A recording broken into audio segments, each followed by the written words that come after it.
رات کے 2 بجے کا ٹائم اور ہم ایک ویران سنسان گھر میں تھے جہاں 40 سال پہلے 5 قتل ہوئے اور اس کے بعد یہ گھر بند رہا اور اوپر سے اس گھر کے بارے میں یہ سنی ہوئی باتیں، لیکن پھر بھی ہم وہاں کھڑے تھے۔ ہم خود کو بہت بہادر سمجھ رہے تھے، پر وہ ہماری بے وقوفی تھی جس کا خمیازہ بس ہم تھوڑی ہی دیر میں بھگتنے والے تھے۔ بسم اللہ الرحمن الرحیم۔ السلام علیکم، میرا نام ہے آصف اور اردو ہارر اسٹوریز میں آپ کا خوش آمدید۔ امید کرتا ہوں آپ جہاں ہوں گے خیر و عافیت سے ہوں گے۔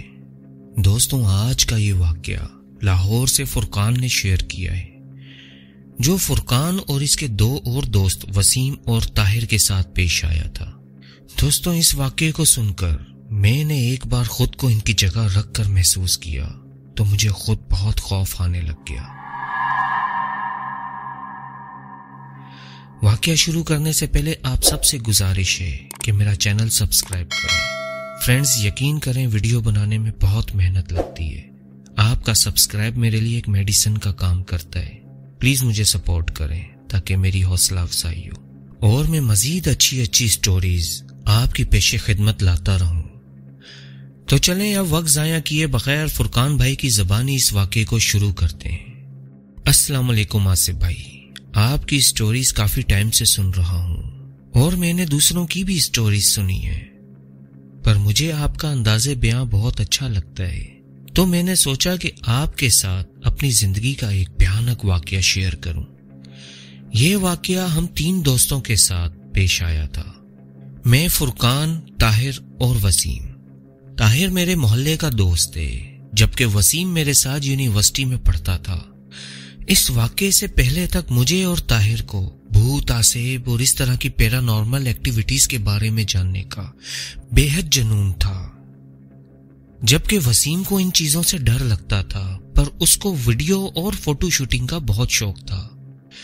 یونیورسٹی سے ہم 2013 میں ہی فری ہو گئے تھے اور اپنی جابز میں مصروف ہو گئے، پر ہماری دوستی آج تک پکی ہے اور ہم تینوں دوست روز رات کو اپنے کاموں سے فارغ ہو کر ہمارے گھر کے لان میں بیٹھا کرتے تھے اور گپ شپ کیا کرتے تھے۔ آصف بھائی، یہ 2019 کی بات ہے۔ ہم روز کی طرح گھر کے لان میں بیٹھے گپ شپ میں مصروف تھے، جبکہ میرا دوست طاہر یوٹیوب پر ایک مشہور پیرانارمل ایکٹیویٹی انویسٹیگیشن کا پروگرام دیکھ رہا تھا، جس میں کچھ لوگ کیمرہ لے کر ایک عصبی اسکول میں گئے ہوئے تھے اور وہاں پہ ہونے والے معاملات کے بارے میں انویسٹیگیشن کر رہے تھے اور ویڈیو شوٹ کر رہے تھے۔ پتہ نہیں طاہر کو کیا سوجی، اس نے موبائل میری طرف کرتے ہوئے مجھے بولا کہ یار فرقان، کبھی ایسی جگہ تمہارا جانا ہوا ہے؟ میں نے طاہر کی طرف دیکھ کر ہنس کر کہا کہ یار نہ میرا کبھی جانا ہوا ہے اور نہ ہی میں نے کبھی ان چیزوں کو دیکھا ہے۔ ہاں، البتہ دیکھنے کا بڑا شوق ہے، پر جہاں تک میرا خیال ہے کہ یہ چیزیں ظاہر نہیں ہوتی۔ یہ پروگرام والے بس خواہ مخواہ کی اسکرپٹڈ ویڈیوز بنا کر ڈالرز کما رہے ہیں۔ جس پر طاہر نے کہا کہ یار تم کو کیسے پتا کہ ایسا کچھ بھی ان لوگوں کے ساتھ نہیں ہوتا اور یہ سب اسکرپٹڈ ہوتا ہے؟ طاہر کی اس بات پر میں نے طاہر کو جواب دیا کہ یار اگر ایسا ہوتا تو اتنے سال ہو گئے، ان کے ساتھ کوئی نہ کوئی معاملہ تو ہوا ہوتا نا، یا کوئی مر گیا ہوتا یا کوئی ڈر کے کام چھوڑ کے بھاگ گیا ہوتا، پر اتنا عرصہ ہو گیا، آج تک وہی پرانے بندوں کی ٹیم ہے۔ طاہر کو بھی میری بات سمجھ میں آئی اور ساتھ ایک آئیڈیا اس کے ذہن میں آیا کہ یار فرقان، کیوں نہ ہم بھی ایسا ہی یوٹیوب چینل بنائیں اور کچھ ویران جگہوں کی ویڈیوز بنا کر یوٹیوب پر ڈالیں، کیا پتا ہمارا بھی کام بن جائے اور ہم بھی ڈالرز کمائیں، اور ایسے ہمارے ایسی جگہوں پر گھومنے کا شوق بھی پورا ہو جائے گا۔ وسیم، جو چپ چاپ ابھی تک بیٹھا ہماری باتیں سن رہا تھا، پہلی بار ہمارے بیچ میں بولا، بھائی تم لوگ کیوں آپ بیل مجھے مار والے کام کر رہے ہو؟ جس پر طاہر نے ہنس کر بولا کہ بھائی تم بھی اس پروجیکٹ میں شامل ہو، ظاہر ہے ویڈیو شوٹنگ تم ہی کرو گے۔ طاہر کی اس بات پر وسیم نے ٹیم جوائن کرنے سے صاف منع کر دیا، پر طاہر نے جیسے کیسے اس کو منا ہی لیا، جبکہ میں تو پہلے ہی اس کام پر راضی ہو گیا تھا۔ اب روز رات کو گھر کے لان میں بیٹھ کر ہمارے کئی پلان بنتے اور ریجیکٹ ہو جاتے۔ ہم روز اس پیرانارمل ایکٹیویٹی والے پروگرام کو یوٹیوب پر دیکھتے تاکہ کچھ آئیڈیاز ہمارے ذہن میں آ جائیں، اور آخر 1 مہینے کے بعد ہم نے ایک جگہ ڈیسائیڈ کر لی جہاں رات میں جا کر ہم نے پہلا ویڈیو شوٹ کرنا تھا۔ وہ ایک عیسائی قبرستان تھا۔ اس قبرستان کے بارے میں ایسی کوئی افواہ نہیں تھی کہ یہاں کوئی آسیب ہے، پر ہم نے تو بس ویڈیو شوٹ کرنا تھا۔ سو ہم دن کے ٹائم وہاں چلے گئے اور وہاں جا کر ایک ایریا اچھے سے دیکھ لیا اور ایک اسکرپٹ بھی تیار کر لی کہ یہاں پر تم پیچھے سے آ کر جھاڑیاں ہلا دینا اور یہاں پر تم خون گرا دینا وغیرہ وغیرہ، اور واپس آ کر رات ہونے کا ہم انتظار کرنے لگے۔ چونکہ وہ قبرستان شہر سے تھوڑا باہر تھا تو وہاں آس پاس کوئی آبادی نہیں تھی۔ ہم رات کے 8 بجے ہی وہاں چلے گئے اور ویڈیو میں یہ ظاہر کیا کہ ہم رات کے 2 بجے یہاں کھڑے ہیں۔ وسیم اپنے ہینڈی کیم سے ویڈیوز بناتا رہا جبکہ ہم دونوں اسکرپٹ کے مطابق اس قبرستان کو بہت آسیبی اور خوفناک واقعات سے بھرپور ظاہر کرتے رہے۔ طاہر نے کیمرہ کی رینج سے ہٹ کر کچھ بھیانک آوازیں نکالی جن کو سافٹ ویئر کی مدد سے اور بھیانک بنا دیا گیا، اور اس طرح ہمارا پہلا ویڈیو شوٹ ہو گیا۔ باقی وسیم کی ایڈیٹنگ نے اس ویڈیو کو 4 چاند لگا دیے۔ ہم نے وہ ویڈیو یوٹیوب پر اپلوڈ کر دی اور اس ویڈیو کا بہت اچھا رسپانس آیا۔ اس کے بعد ہم نے ایک ہانٹڈ اسکول کا وزٹ کیا، پر اینڈ میں پتہ لگا کہ وہاں ایک چرسی موالی تھا جو نشے میں ایسا لہراتا ہوا چلتا تھا کہ لوگوں نے اس کو بھوت سمجھ لیا تھا۔ پر ہم نے اس ویڈیو میں اس چرسی کا ذکر نہیں کیا اور اس اسکول کو ویسے ہی ہانٹڈ قرار دیتے ہوئے اس کی ویڈیو بھی اپلوڈ کر دی۔ اس پہ بھی ہمیں بہت اچھا رسپانس ملا۔ خیر، یہ 2 ویڈیو شوٹ کر کے ہم خود کو کوئی 30 مار خان سمجھنے لگ گئے تھے اور ان سب مخلوقات کو محض ایک افواہ مان کر ان سب کو جھوٹا تصور کرنے لگ گئے تھے۔ پھر اس کے بعد ہم تیسری ویڈیو شوٹ کرنے گئے۔ وہاں ہماری سوچ میں بھی نہیں تھا کہ ایسے خطرناک معاملات ہو جائیں گے کہ ہم اپنی پوری زندگی کسی ایسی جگہ جانے کا سوچیں گے بھی نہیں۔ وہ بھیانک رات ہم کبھی نہیں بھول سکتے۔ ہوا یہ کہ اس دوسری ویڈیو کو اپلوڈ کرنے کے کچھ دنوں کے بعد ہم نے ایک گھر کو ٹارگٹ کیا جو پرانا لاہور میں واقع ہے اور پچھلے 35-40 سالوں سے خالی تھا۔ اس گھر کے بارے میں پتہ کروایا کہ کیا معاملات ہیں تو صرف اتنا معلوم ہوا کہ وہاں ایک ہندو فیملی رہتی تھی جس میں 20 سالہ بہن اور 13 سالہ بھائی اور اس کے ماں باپ اور ایک دادا شامل تھے۔ اس لڑکی پر جنات کا اثر ہو گیا تھا اور ایک رات اس نے ایک تیز دھار چھری سے اپنے بھائی، ماں باپ اور دادا ان چاروں کے گلے کاٹ دیے اور خود کو بھی آگ لگا دی، جس کے بعد کہتے ہیں کہ اس لڑکی کا آسیب آج بھی وہاں پر موجود ہے اور وہاں کوئی نہیں جاتا۔ آج تک وہ گھر ایسے ہی ویران اور سنسان پڑا ہے۔ وسیم یہ سن کر ڈر گیا اور کہتا ہے کہ یار مجھے تو ڈر لگ رہا ہے، اگر یہ بات سچی ہوئی تو۔ وسیم کی اس بات پر طاہر اور میں نے اس کی جان بوجھ کر خوب کھلی اڑائی تاکہ اس کا خون جوش مارے اور وہ ہمارے ساتھ چلنے کو مان جائے، کیونکہ اس کے جیسی ویڈیو شوٹ ہمارے بس سے باہر تھی۔ ہم نے اس کو خوب غصہ دلایا اور کہا کہ دیکھ لینا آخر میں وہاں سے بھی کوئی چرسی ہی نکلے گا جس نے علاقے میں خوف و ہراس پھیلایا ہوا ہوگا۔ آخر وسیم نے ہمارے اندازے کے مطابق بہادر بنتے ہوئے ہاں کر دی۔ اگلے دن دوپہر کے ٹائم ہم ماحول دیکھنے اس گھر کے پاس پہنچ گئے۔ وہ ایک پرانا حویلی نما گھر بنا ہوا تھا جس پر ٹوٹا پھوٹا بوسیدہ سا اس گھر کی تعمیر کا سن لکھا ہوا تھا۔ وہ گھر 1906 میں تعمیر ہوا تھا۔ اس ہندو فیملی کے آباء و اجداد پاکستان بننے سے پہلے کے وہاں مقیم تھے اور آخری نسل 40 سال پہلے قتل ہو گئی، تو اب وہ گھر بس ایک ویران کھنڈر بن چکا تھا۔ جگہ جگہ سے ٹوٹی ہوئی دیواریں تھیں اور گھر کا بڑا سا لکڑی کا دروازہ بھی ٹوٹ پھوٹ کا شکار تھا۔ آس پاس 1-2 لوگوں سے معلوم کیا تو پتہ چلا کہ یہاں رات کے ٹائم کسی کی چیخوں کی آوازیں آتی ہیں اور کچھ روشنیاں نظر آتی ہیں جیسے کوئی آگ جل رہی ہو۔ محلے والوں کا ماننا تھا کہ یہ وہی لڑکی کی پتروں ہے جس کو روز رات کو اس 40 سال پہلے والی رات کی طرح آگ لگ جاتی ہے اور وہ چیختی چلاتی ادھر ادھر بھاگتی پھر رہی ہوتی ہے، جبکہ طاہر اور میرا خیال تھا کہ کوئی چرسی ہوگا جو رات کے ٹائم موم بتی جلا کر نشہ کرتا ہوگا اور اپنی محبوبہ کو یاد کر کے چیختا چلاتا ہوگا۔ خیر ہم نے رات کا پلان بنا لیا۔ طاہر نے کہا کہ یار ہم کو رات دیر سے وہاں جانا پڑے گا کیونکہ 12 بجے تک وہاں پر لوگوں کا گزر ہوتا ہے، خواہ مخواہ کوئی چور سمجھ کر نہ پکڑ لے اور لینے کے دینے پڑ جائیں۔ چنانچہ ہم نے رات کے 2 بجے وہاں جانے کا پلان بنا لیا اور رات کے 1:30 بجے ہم وہاں جانے کے لیے اپنے گھر سے نکل گئے۔ جب ہم وہاں پہنچے تو رات کے 2:15 ہو رہے تھے۔ جنوری کا مہینہ تھا اور سخت ٹھنڈ ہو رہی تھی، پر پھر بھی وہاں قریب ایک ہوٹل کھلا ہوا تھا جہاں کچھ لوگ ابھی بھی بیٹھے ہوئے تھے اور چائے پی رہے تھے۔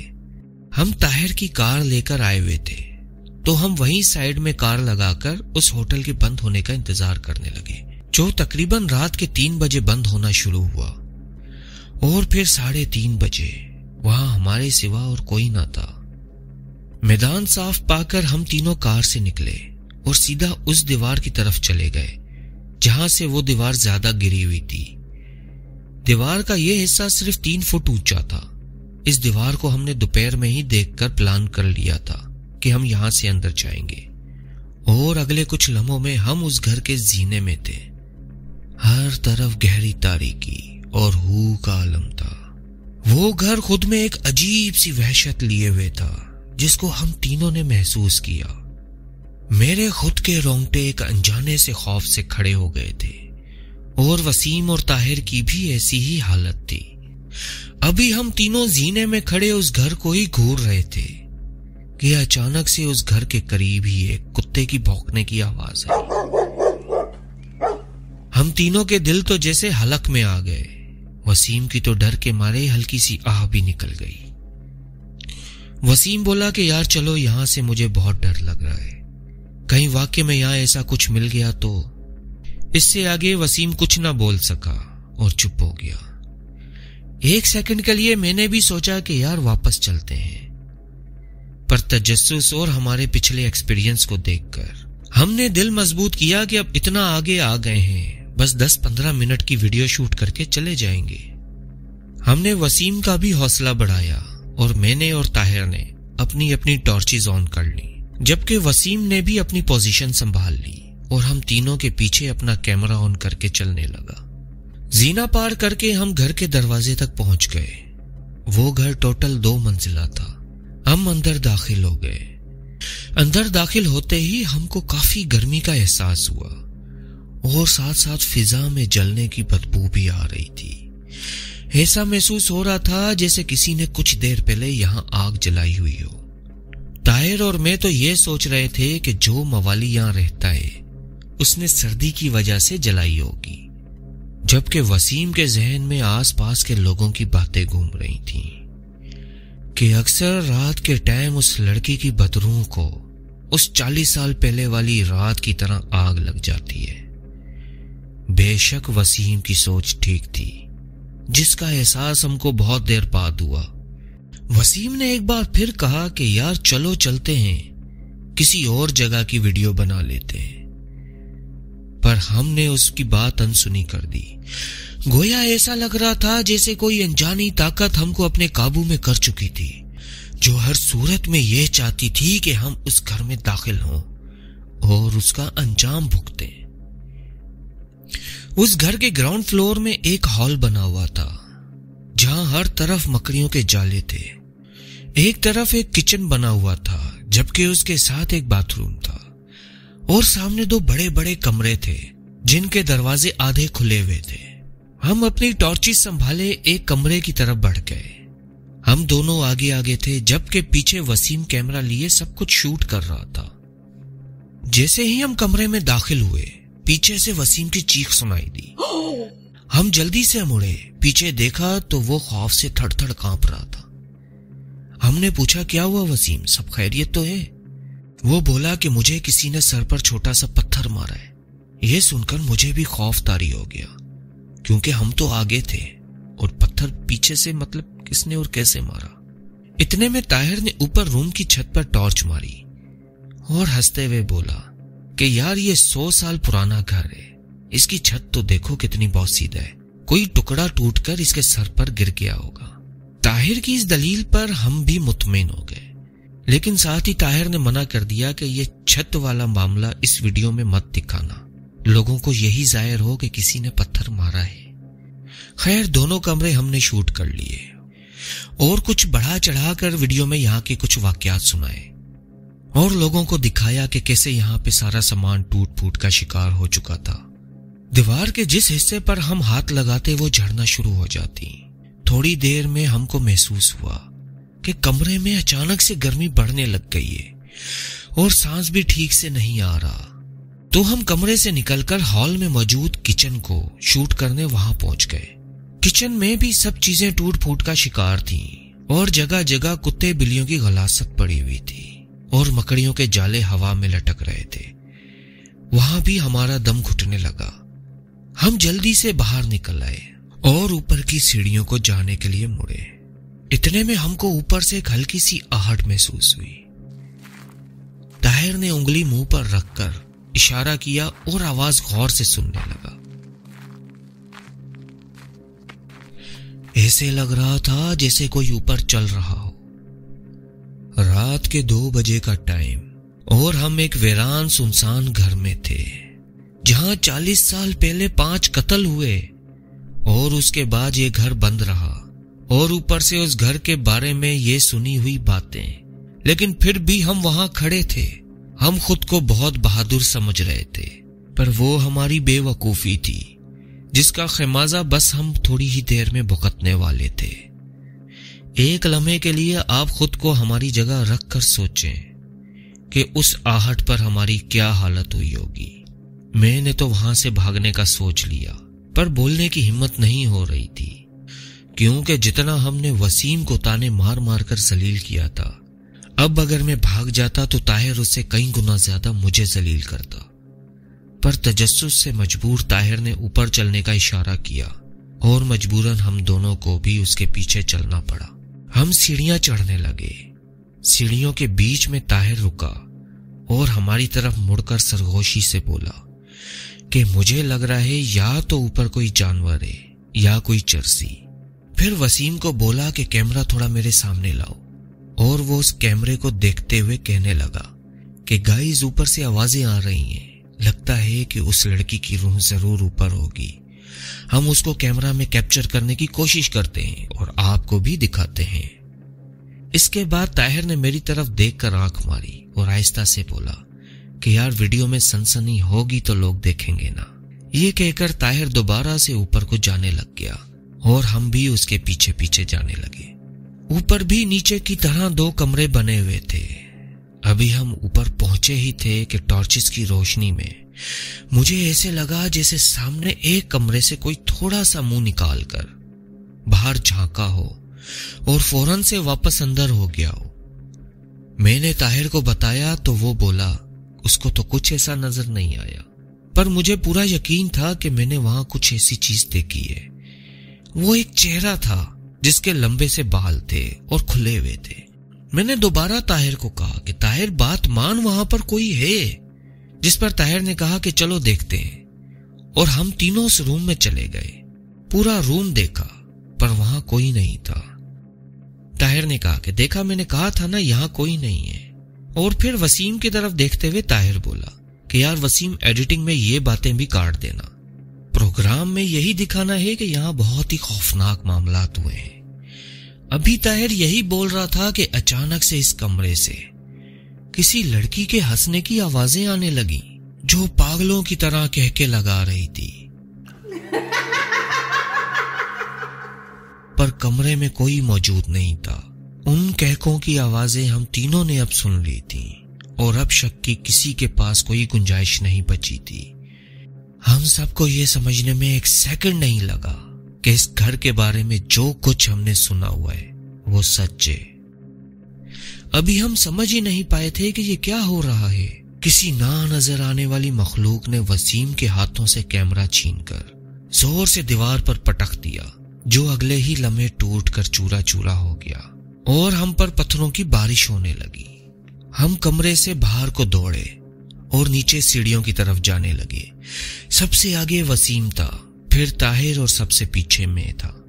سیڑھیوں کے قریب پہنچتے ہی میری کمر پر زور کا دھکا لگا، ایسا لگا جیسے کسی نے پیچھے سے لات ماری ہو، اور میں طاہر پر گر گیا اور طاہر وسیم پر، اور ہم تینوں ایک ساتھ گھسیٹتے ہوئے سیڑھیوں سے نیچے گرے۔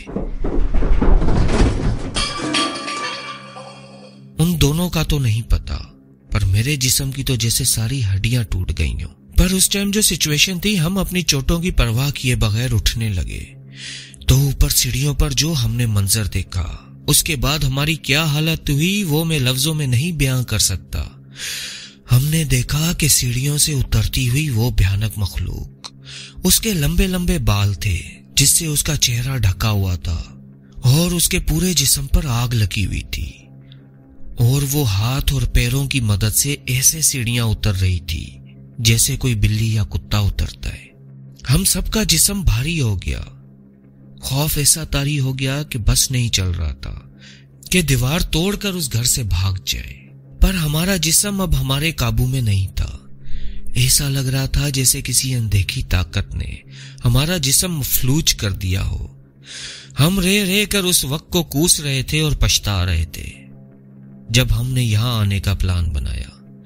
وہ مخلوق سیڑھیاں اتر رہی تھی اور کسی نادیدہ طاقت نے مجھے اٹھا کر سامنے والی دیوار پر دے مارا، جس سے میری کندھے کی ہڈی فریکچر ہو گئی، اور میرے منہ سے نکلنے والی چیخوں سے پورے گھر کی در و دیوار لرز اٹھی۔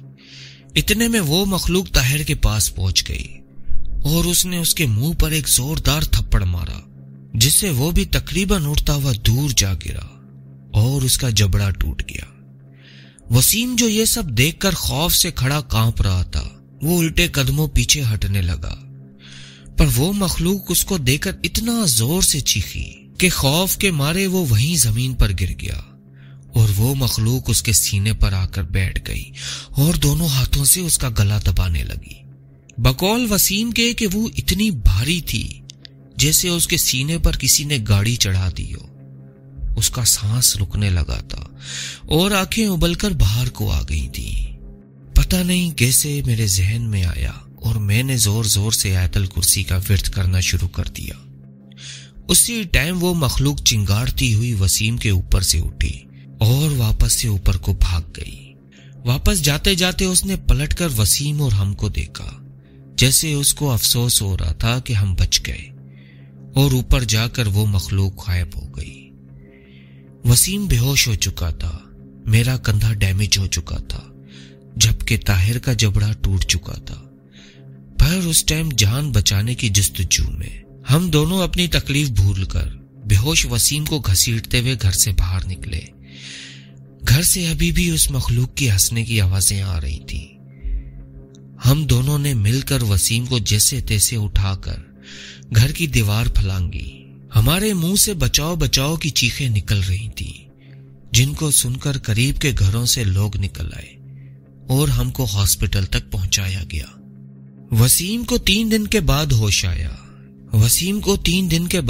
آیا، جبکہ میرا کندھا ٹھیک ہونے میں 6 ماہ لگ گئے، اور طاہر کا جبڑا آج تک ٹھیک نہیں ہو پایا۔ آج بھی سردیوں کے موسم میں اس کو جبڑے میں درد رہتا ہے، اور ساتھ ساتھ وہ واقعہ اس کے ذہن میں تازہ ہو جاتا ہے، اور میں سوچتا ہوں کہ اللہ تعالیٰ کا خاص کرم ہو گیا جو میرے ذہن میں تلاوت کا خیال آیا، ورنہ وہ مخلوق ہم کو مار دیتی۔ اور یہ سب معاملات ہونے کے بعد ہم نے وہ یوٹیوب چینل بند کر دیا، کیونکہ اب ہم میں اتنی ہمت نہیں تھی کہ اس بارے میں سوچ بھی سکیں۔ ہم نے ان سب چیزوں کو مذاق میں لیا۔ یہ ہماری بدقسمتی تھی جو ہم اتنے خطرناک گھر میں داخل ہو گئے، اور خوش قسمتی یہ تھی کہ اللہ کے کرم سے ہم زندہ بچ کر باہر آ گئے۔ آج بھی ہم تینوں روز ملتے ہیں، پر اس واقعے کے بارے میں ہم کوئی بات نہیں کرتے، کیونکہ آج بھی ہم کو اکثر رات میں ڈراؤنے خواب آتے ہیں، جس میں وہ چیختی ہوئی مخلوق ہمارے گلے دبا رہی ہوتی ہے۔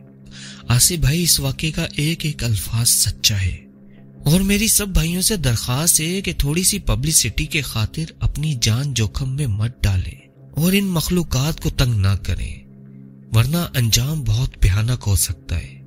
آصف بھائی، میں امید کرتا ہوں کہ آپ میری سٹوری ضرور اپلوڈ کریں گے۔ پلیز اپنی آڈینس کو ہمارے لیے دعا کرنے کا ضرور بولیے گا۔ فرقان بٹ فرام لاہور۔ جی فرقان بھائی، آپ کی سٹوری اپلوڈ ہو چکی ہے اور یہ بہت ہی خوفناک سٹوری تھی۔ میری اور میرے ویورز کی طرف سے دعا ہے کہ اللہ پاک آپ اور آپ کے دوستوں کو صحت یابی اور تندرستی دیں، آمین۔ تو دوستوں، کیسی لگی آج کی یہ سٹوری؟ کمنٹ کر کے ضرور بتائیے گا۔ ویڈیو کو لائک کیجئے گا، چینل کو سبسکرائب ضرور کیجئے گا۔ پھر انشاءاللہ ملیں گے ایک نئی کہانی، ایک نئے قصے یا ایک نئے واقعے کے ساتھ۔ تب تک کے لیے مجھے اجازت دیں۔ جہاں رہیں خوش رہیں، آباد رہیں۔ اللہ ہم سب کی تکلیفیں آسان فرمائے اور صحت والی زندگی دے، آمین۔ بہت ساری دعاؤں کے ساتھ اللہ حافظ۔